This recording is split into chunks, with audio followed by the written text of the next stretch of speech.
Around about 1976, there was a parish conference.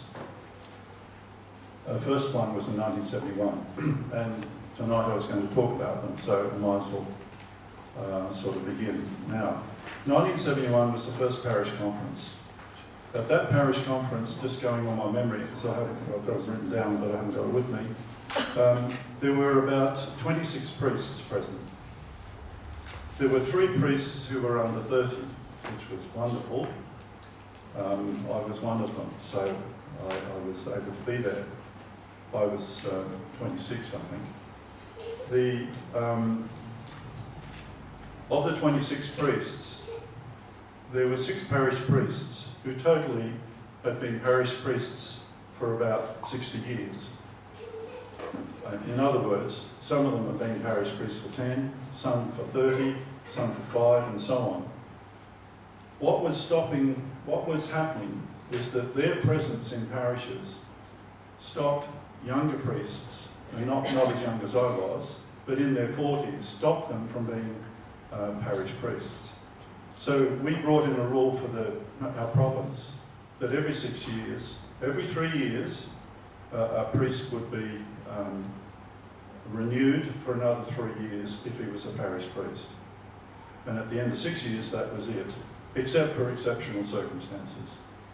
And what that has done is bring into the role of parish priest younger priests. And that's why that particular situation occurred. Today, it's a different matter, of course. Why do priests have to move? Basically because if one priest wants to leave one place, another priest has to leave another place. And talk about a jigsaw puzzle trying to accommodate all the parishes with priests that either want to be there or want to move is a rather difficult task. The parish committee has met 8 times this year. On most occasions we discussed movement of priests. Not because we just wanted to move them for the sake of moving them, but for all sorts of different reasons. And those reasons are health, those reasons are the person's been there for 6 years, perhaps even 9 years in some cases, and it's time to move on. If a priest stays much longer than that, he becomes fixed in the concrete and things start to stop. That's our experience. And that's, again, why the rule was brought in the first place. To give life to the parish, because the parish doesn't belong to the priest, as we all know. But it can seem to be that case if a person's there too long. And why do we pick 6 years? Well, in our communities, we have superiors. They're appointed, or they're elected and appointed then for 3 years. And if they're good enough, they get another 3 years, but that's it. They either move on or someone else takes over from them. Again, it keeps us, in a sense, humble. We're not sort of leaders all the time of every situation that we're in. And that's another factor of religious life. And diocesan priests have the same situation mostly. It's changing now because of circumstances. But for many years, it was 6 years, and then they'd move on. Sometimes it'd be extended for a longer period of time, but not very often. And again, it was to give younger priests the opportunity to be parish priests, and it was to allow the people to have some say in what was going on in their parish. Because when you've got a new guy coming in, you've got more chance of telling you what to do. And I'll talk about that at another time, but that's another important aspect. So I hope that sort of doesn't solve the problem, but they're the reasons behind it. Okay. Now, any other comments or questions that people would like to ask? I've got a question. No. I know what I got out of this conference. I'm just wondering what Pamela got out of it. Well, the panel, we thought it was, I'm speaking on behalf of all the panel.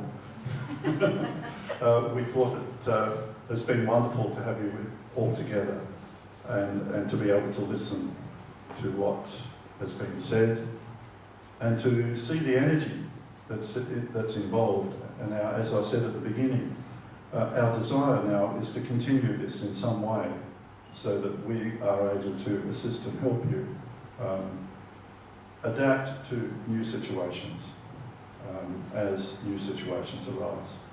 And Paul's work shows us clearly that new situations are going to arise. Can I just add another thing I got out of that? I was sitting on the table with Coogee and Randwick, and then Kensington joined us. And one of the things that came out was there's been talk about MSC spirituality. Now, we get it through our sermons, but probably pretty much in most parishes and in parish leadership, there's not a real awareness of what that is and how important that is. So as we were talking about, we were saying, well, those three parishes together, we should have some sort of training and so on. And I was thinking in the back of my mind, this committee could work to facilitate that and work to set up some sort of program with the Chevalier Institute that could probably work through a number of parishes providing that sort of further training. So that's one of the things I got out of it.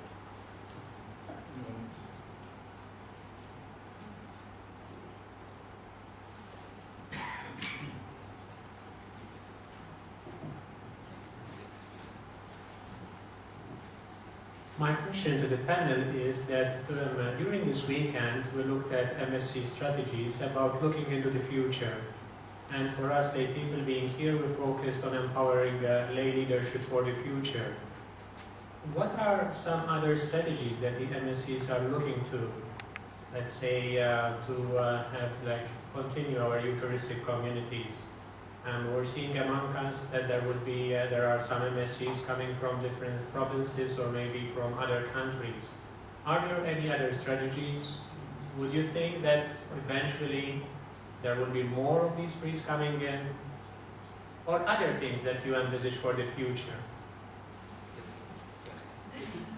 Before you get the real answer to that, I've got the perfect answer. There's two more people on this committee, Roy O'Neill and John Raitt. And all questions that are too hard, they're the ones looking up at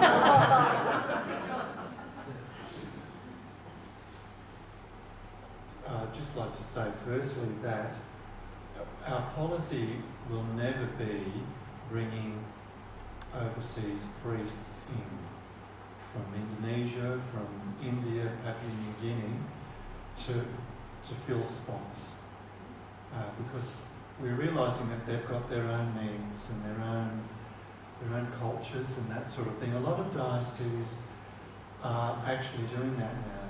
I know that Bishop of Darwin actively goes to some African countries looking for priests to bring across to help in the diocese.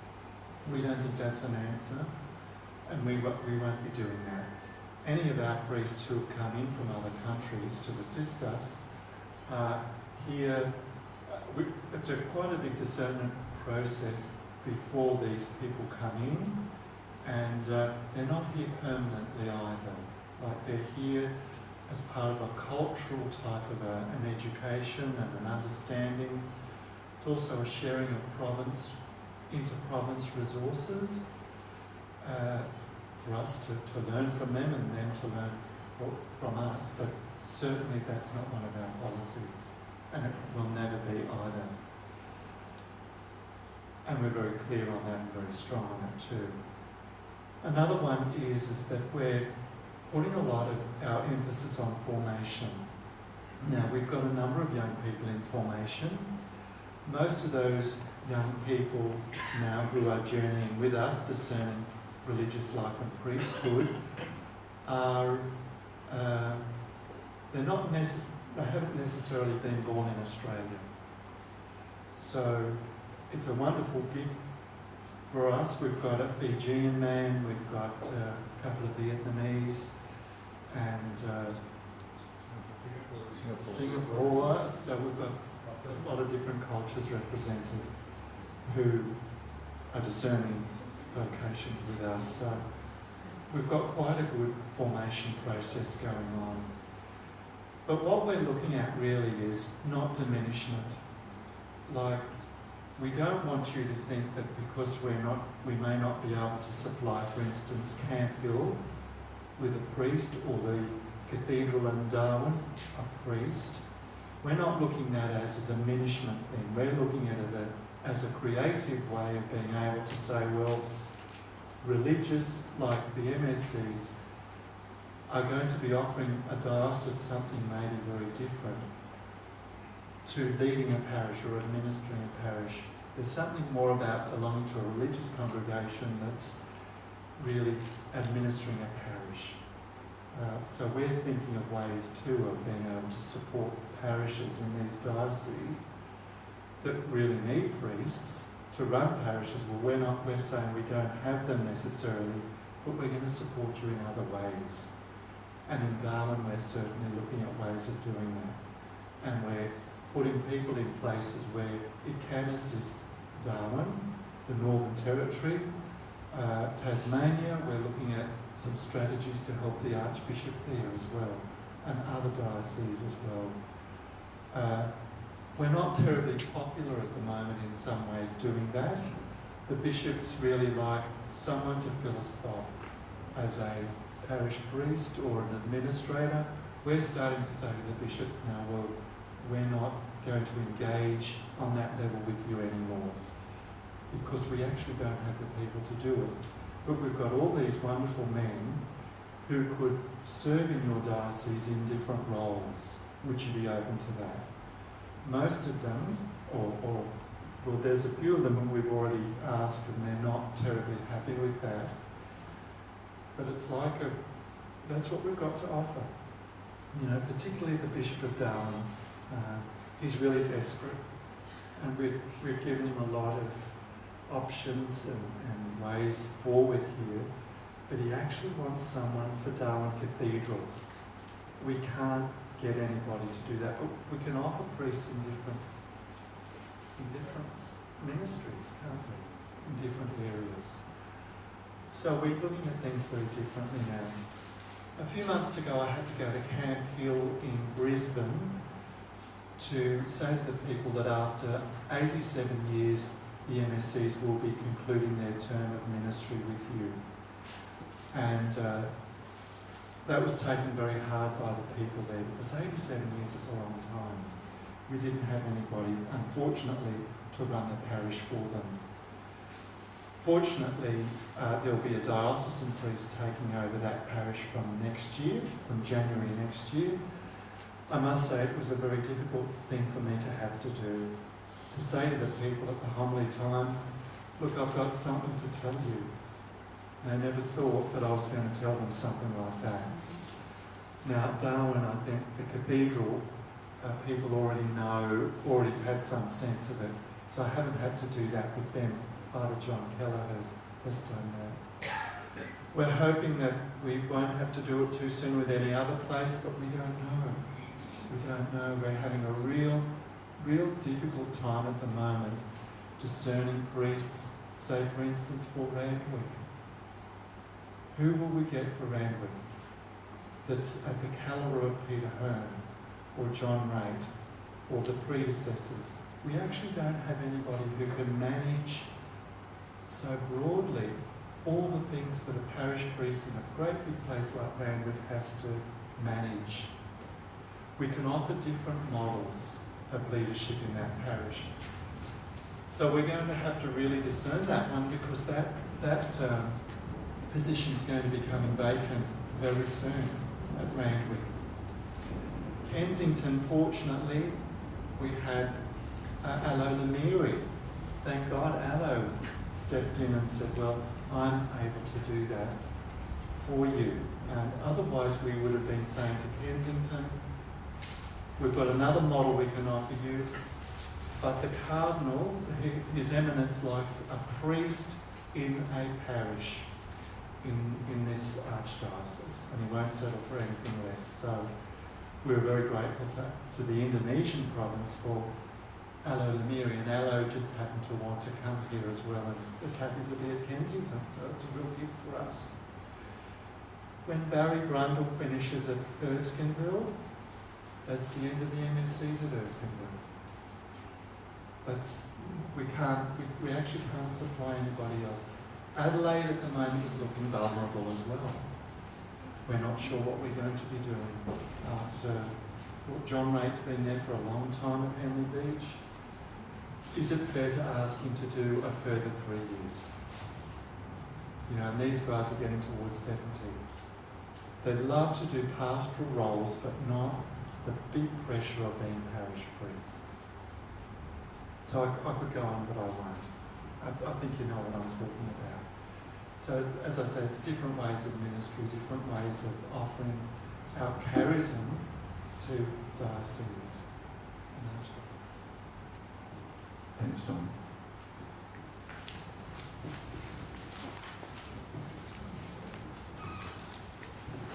Just further to that, Don, in Melbourne, in the formation house, we've got something like 8 or 9 guys. Pat's just been ordained a deacon. Yeah. Where do those guys fit into your plans? Are they going to be going overseas, or are they staying in Australia? That's my first question.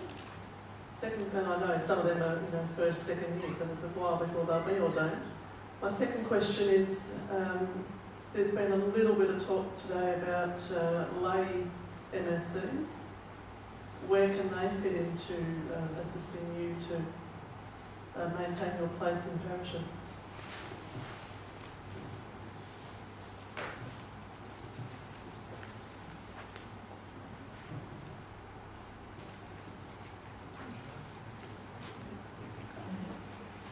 Yes, we've got a number of young men in formation in Blackburn. The way that we're encouraging a lot of dialogue from the guys, and we don't necessarily, we're not sort of saying to them, well, we'd like you to fit in that parish, we'd like you to go into this ministry. We're at the moment looking at them to sort of indicate to us where, because they're the future of our province, where do you think we are heading in our province? We're asking them to discern that. So far, none of the guys have expressed that they want to be a parish priest. Okay, so we'll be working with them in that. Now, certainly for the first 5 years as priests, they'd have to be in a parish situation to get, to be able to, with the sacramental life. That's the best place in the parish. But certainly long term, we're not hearing from them that the guys are necessarily interested in filling those roles. So, and it's really courageous, I think, that they can tell us that, but even more courageous for us to say, well, we're listening to you and we're not going to pressure you. Like in the past, we used to say, well, thank you for your suggestion and your idea, that's beautiful, but you're going to go into Randwick as the parish priest. It's really risky, I must say. Like, say for instance with Pat Mara, who's now in Darwin, he's got a lot, I won't go into specifics, but he's got a lot of great range of ideals and a focus for his ministry in the future. And we're thinking that's where he's going to be leading the whole province with those guys in their 20s and 30s. We're going to be following their lead, and we need to give them the space to be able to do that. So that's an answer to that question. The one with the lay. Marion probably should answer this, but I'll start. It's totally clear in my mind that there's older priest, there was a priest, Jim Fallon, who happened to be at Kippax. Jim was no longer able to sort of to take a leadership role, but Jim loved being there, saying mass, being part of the community. For quite a number of years with these older priests, and Dominic mentioned John Ray, how long can John be asked to sort of run a great big parish? But John, I'm sure, as the years go on, would be totally happy to live and work in a parish and be saying mass and loving people and being loved by people. But somebody else, as as managing the parish. Someone's taking on the responsibility of making all the things run. I think in the near future, that's absolutely the model that we've got to head to. The lay people have got to manage the parish, and an older priest, maybe a very old priest, is a chaplain, if you like. They don't have the responsibility. And I think Francine made a very important comment. If we move to that model, maybe the whole thing about vocations turns around as lay people step forward and take on these roles.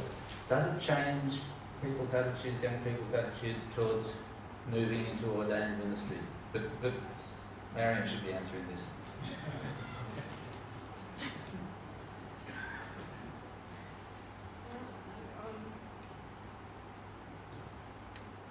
Yeah, I don't know. I think you answered it perfectly, Paul. I suppose just picking up from Paul's idea about older priests and in retirement, I think there's room for a model that instead of retiring to the monastery here at Kensington, they could perhaps live in parishes. When Jim Fallon came to Kippax, he was 75, and he lived with us for 5 years. The parishioners loved him. Whilst he was titled priest in residence, he was retired, he would still do a morning mass. He still had a ministry role, and his last 5 years of his life were great years for him. He really enjoyed being there, and the people loved him. So that's also a possibility of a model that could happen in parishes, that, you know, when priests come to retirement age, they don't necessarily have to go to a retirement home, that parish communities can actually look after them. Yeah, and just it's something I said the first morning, and just to repeat it, that I think it's a new experience for archdioceses, what we're talking about here. Many of the country dioceses in Australia have already faced this a long time ago.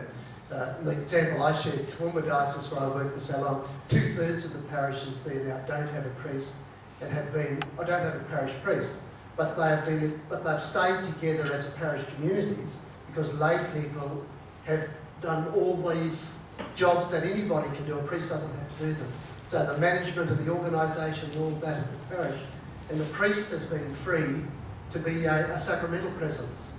And many of them, as you mentioned for Canberra, have been priests.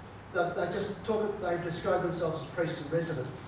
So they live in the presbytery, they're available for Mass and sacramental life, but they also don't have to have all the responsibility, the burden of administration and finance and the school and all of those things that become very tiring for people as they get older.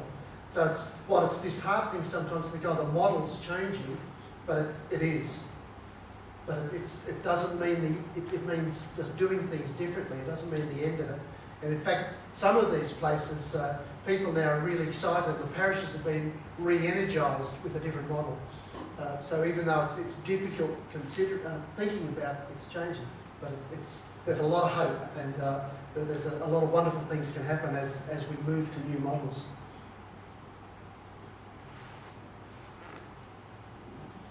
With regard to lay MSC, your comment or question about that, there's a whole range of ways in which in the past people have been MSC, lay associates or whatever. Initially when Jules Chevalier started the order and then the movement of devotion to the Sacred Heart, he founded what's called confraternities. And the confraternity to the Sacred Heart spread throughout the world, and the confraternity to Our Lady of the Sacred Heart, the same thing. And thousands were involved. What it meant was they read a particular prayer to the Sacred Heart or to Our Lady of the Sacred Heart every day or every month or whatever. After Vatican II, there was an attempt then to sort of move that to another level, to give lay people not just a sort of a devotional attachment to the MSCs, but to actually some sort of commitment to prayer and reflection and coming together to do that. And so what was formed were associate groups across Australia Now, most of these associate groups are older than most of the people in them are older than I am now. And the young people don't seem to have cottoned on to the idea. I haven't examined why, but that's an aspect of it. What Phil was talking about, that short note from Fred Stubenberg. This lay council is trying to explore ways of allowing lay people to be part of the MSC movement, to put it in very broad terms. It's only at the beginnings of that. And so if anyone wants to follow that up, I just encourage you to do so, to see what he's got to say about the opportunities for that to happen in a way that suits the circumstances of today rather than the 40 years ago, or let alone 100 years ago. So it's just opening another door to understanding what life in the church is about, and giving people the support, the encouragement, the opportunity to have a sense of mission in their own lives and in the life of the church generally. So, is that clear? I have a question to it, Paul. Yeah. I can't speak authoritatively in as much as I don't attend weekend masses at Blackburn every week, but in the 5 years I've been at Blackie, I don't ever recall there being an invitation to join the lay MSCs or the lay associates. I know they meet in our parish once a month, but I don't ever remember, what did it add to this? Yeah, I'd say that's fairly. That's Over fairly. these 2 days, we've talked about inviting people with gifts to come and join and do leadership. Perhaps this is one way you guys can do that. Okay, thank you. Can I reiterate that too, Paul? I know it exists in our area because Ronnie, I believe, is a member, but I've never felt, I've been there 40 years and I've never felt as if there was an opening there, you know, like you said earlier, that it doesn't seem to be taken up, but maybe we just simply don't know about it. Can I make a comment on this, because I've been sort of a lay associate, you know, since I mentioned 1977 when Douglas Park, and that was more or less the start of lay associates in Australia, but it was also the same discussion was happening in the school. Those 17 people who went to that 2 weeks and had been meeting a lot of times before that, they actually, the main idea they had in their mind, as a lay MSC, you were going to go out and work with and for the MSCs, but it was too early and there weren't the structures in place. So where that really evolved was in the schools, and that's why Fred is now doing this again, and we're suggesting the same ideas again. So things come in waves. So where the associates prayer groups came from, that did start a bit of a movement, because one of the ideas of it was not only would you work for the MSCs, but you would try to live the MSC spirituality in your own life. That evolved into these essentially prayer groups. But I think why people are not called to join that, it doesn't really have much life. It's a movement that old people who are in it are getting together and praying, but those prayer groups are not the source, I don't think, of where lay people working for with and for the MSCs and leadership role is going to come from. It's like it's evolved away. The idea of a lay MSC absolutely is a fantastic idea. I've always believed in it, but the associates have moved away from that sort of involvement. But it's happening again in the work that Fred and Alison and Phil and so on are doing. Thanks, yeah, and Fred would have loved to have been here this weekend, and when at the last, late in the week, he emailed me and said, unfortunately, he's not able to be here, and he just said to me, could you give us a plug? And so it's the reason for the little note about the MSC Lay and Professed Council, and it's working really hard. It's just heartening just listening to the enthusiasm around the room here around it. And I know Fred will be really excited to hear that there's people in our parishes who would like to hear more and know more and become active. The other thing that I just wanted to mention, and Alison might like to speak, Paul's mentioning about youth and that. Alison's been part of a thing that's really exciting with young people, but not school kids, but young adults who are forming a very vital connection now with this spirituality and charism, and Alison's the best person to speak about. Thank you. I won't take very long. I feel very disheartened actually, because we've tried so hard to get the information out and continually sending flyers and brochures out into your parishes to alert you to the fact that there is a resurgence of spirituality among young adults. It began out of young adults from Chevalier College, and the sadness that many of us felt as they found no spiritual home when they left school. And so we began to work, and a movement has begun. It's called Heartworks. It meets at Douglas Park. There's an upcoming retreat, and every Sydney parish has been sent the information. You should find little flyers in your vestibules with information that you can give out. But the movement of young adults whose hearts have been formed by heart spirituality, who wish to continue pursuing that in their adult lives, is beginning to take off. Darramarlin in Canberra has begun a movement, and that's beginning, and each of the MSC schools is beginning. But it has actually not been that hard to blow some life into this. And we would be overjoyed if you were interested in talking to us about how we did it, and we'd be happy to help you. The young ones are more than happy to go anywhere, to any place, and talk to young leaders that you have in your parishes and help them get this established. So it is happening, it is beginning, and I'm not sure where the blocks are to the information, but I know they're there. It's happening. On the lay, just apart from the youth, the council organises a retreat weekend for lay MSC, and it's not just for lay MSC, but it's anybody interested in the spirituality. And the Institute for the last 4 years has been the facilitator of that weekend retreat. We held it last weekend, or second last weekend in September, and even though it was advertised really broadly everywhere, we ended up with 8 people.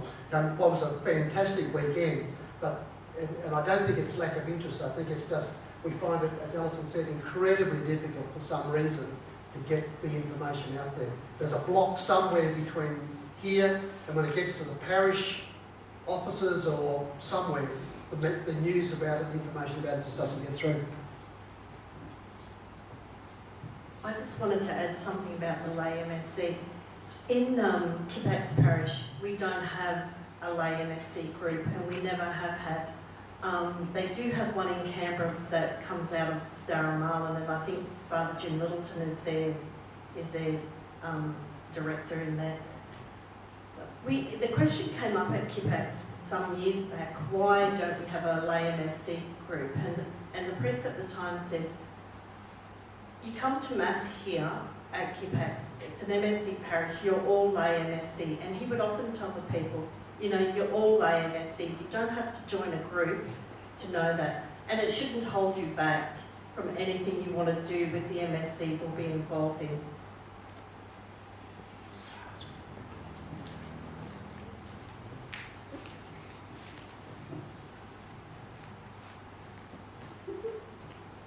Thank you. Going back to previous discussion, we were talking about priests and how they love the pastoral work, but are really not wanting or not able or not inclined to do the administrative work. Look, in Australia, it's no secret, you know, that we're an ageing population, and there's a great deal of good-hearted, community-minded people that are reaching retirement or are still not entering into retirement because they're saying to themselves, well, what are we going to do with ourselves now? There are people that have got, you know, that are community-minded, that have got the business background, that I'm sure that would love to take on a role of administrator, okay, or call it whatever you want, okay, in a parish, to assist a priest that, wants to look after the sacramental needs of the parish. I'm really certain that, with some, you may want to orientate them, spend some time to do it the MSC way or whatever the case may be. But I think that we really, if you want to have those priests that have the sacramental urge to work within a parish, that we should look at least trying it and seeing if there are people. I'll be your first volunteer, I'll quit tomorrow. I've got to go.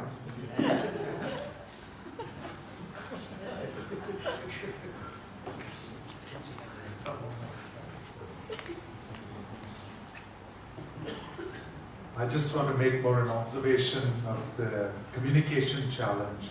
I think we have a real problem. Often we have good ideas in the parish, and Denise and I work with youth. Our communication models are not working.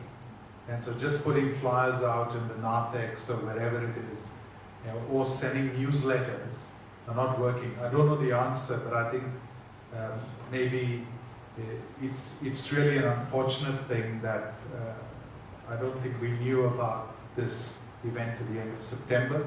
But if we do, in some ways, whatever it is, we can actively promote it and be happy to. Some days when I step into the parish office, just happen to pass by, the stuff that comes in from the Archdiocese, piles of stuff. Can you please put this out on your desk, put on the tables this weekend in the church foyer? I wouldn't be surprised if it just got lost in the pile. But what concerns me is that stuff from the MSCs is coming to an MSC parish and it's not being given priority.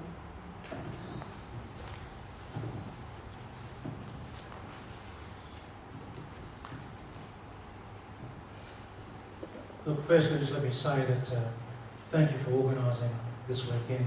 It was obviously a significant amount of effort on your part, and on a personal note, I do appreciate the efforts that you, each and every one of you, have put in to organising this weekend.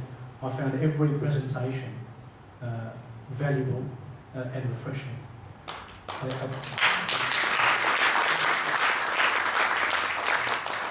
thank you for that.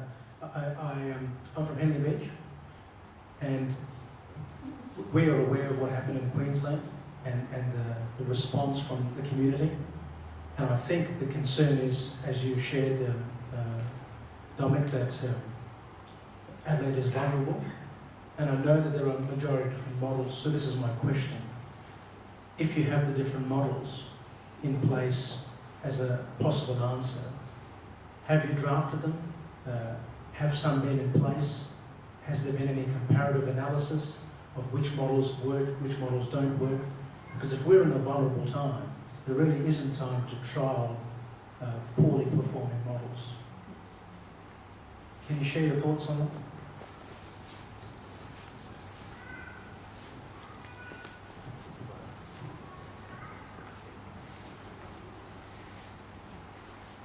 I suppose there are a number of issues that this raises. One of the principal issues is the diocese in which the parish is located. There are some bishops who will allow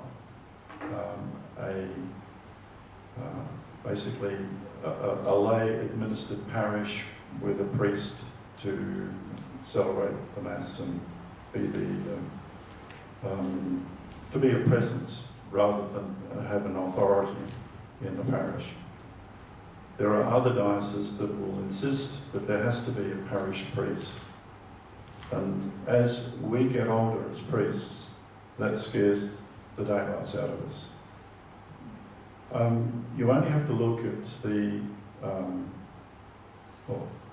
everyone knows what the media is about at present. A parish priest is the front person of what happens in the media in a particular local area. He knows that the people love him, formally anyway.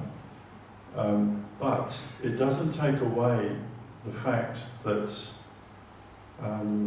this has been going on and it's getting more and more difficult. And as we get older, we just run out of energy, emotional energy, rather than any physical energy, rather than any spiritual energy, or rather than any intellectual, well, even intellectual energy. So the threat of being a parish priest until you're 75 is becoming an enormous challenge for us. So how do we deal with it? As a committee, for the last, 3 years, we present scenarios to the Provincial Council as to what might work in particular parishes. And just at our last meeting, we spent most of the whole meeting on providing the Provincial Council with a scenario up to 2019, I think it was, as to how we can utilise the resources that we have as parish priests, but realising that that's getting to be fewer and fewer. So what parishes are able then to, can we identify that we'll be able to keep going with the assistance of a priest who is in residence there. We've just begun this process of working and identifying, let's say in the next couple of years, parishes that will begin to be asked to do that. And so when we're clear about that, then we can begin to work with the parish to prepare them for it. As I said, the first person to prepare is the bishop. Fortunately, I think Adelaide's in a good place in that regard. I'm 70 in February. I've just been appointed to this year to the Adelaide Cathedral Parish, which is an amalgamation happening between 5 parishes. The Archbishop asked me particularly to take this responsibility. As priests, we've got the vow of obedience to our provincial and a promise of obedience through the provincial to the bishop. And if the bishop or the provincial asks you to do something, there has to be a really good reason why you say no. I've had experience of that. I was the rector of this seminary when it was a seminary here for 8 years. I was up in Darwin at the time, I was asked to come down and be the rector. I said, no, I don't think so, I've got more things to do. That got away for the first time, that was okay. Provincial said, I'll try and find someone else. Then another couple of months, Paul, we haven't been able to find someone else, we'd like you to do it. And I said, well, really, we've been through this before, I don't think I could do it. I've been in parishes, I haven't been in the seminary. And he said, oh, okay, right, we'll keep looking. Eventually he rang me and said, Paul, guess what? We, as a council, want you to do this work and we think you can do it. And the other work that you're doing, whatever it is a priority, we realise, but we would like you to do this. Now, that's the sort of situation that we as priests find ourselves in, and saying no is very, very difficult. As the bishop asked me to do this, it's for 3 years to see what I can do. It may go longer than that, I don't know. Fortunately in Adelaide at 75, whatever job you're doing, you're retired or put on lesser duties, as they say, in Adelaide. Now, the provincial might have a different idea about that, because that doesn't apply to us, generally speaking. So it's a question of many facets as to how a parish is going to undertake a change in the type of leadership that has been traditional, And we certainly are aware of that, and we are aware that it just can't be plonked on a parish. There has to be preparation. We tried to do this years ago. I think it was in 91 or 92 at Kensington. And first of all, it divided the parish, because the parish priest was one of the lecturers at the university here, at the seminary here, and there were more priests operating actually in the parish than there'd ever been before, because the seminary took on responsibility for the parish. But that was never seen, because we didn't live in the presbytery, it was seen as if we weren't there. So that divided the parish. Then when it sort of got underway, there was a change in bishop. And the new bishop came in and said, sorry, it has to be a priest, a parish priest in this parish, and that sort of ended it. So, as I said, that's the scenario that we are facing is something that has to be engaged with over a period of time. And we're very conscious that the parishioners are very much part of this reflection and discussion, and whatever happens, you will be involved in that process.